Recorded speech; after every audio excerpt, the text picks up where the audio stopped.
كنت مولاه فهذا علي مولاه، اللهم والي من والاه وعادي من عاداه وانصر واخذل من خذله. الله. بس هاي الرواية أنا ما أطيل عليكم. في يوم من الأيام ابن عمر يدخل على رسول الله محمد صلى الله عليه وآله وسلم، قال له يا رسول الله، طبعا ابن عمر من المخالفين، قال له يا رسول الله ما منزلة علي منك؟ شنو منزلة علي بن أبي طالب منك يا رسول الله؟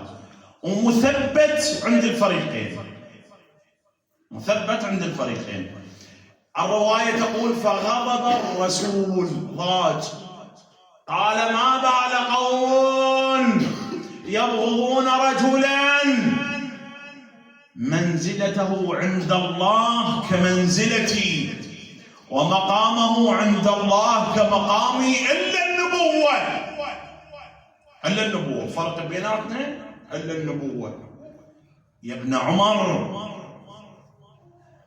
من أحب عليا فقد أحبني، ومن أحبني فقد أحب الله. كلام صريح، ما بي مجاملة من الرسول الأكرم محمد صلى الله عليه وآله وسلم.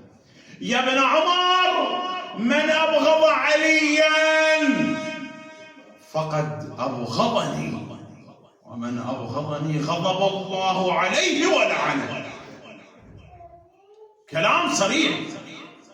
هاي اللي غثتهم الجماعة، منزلة علي بن أبي طالب ورسول الله هي هاي.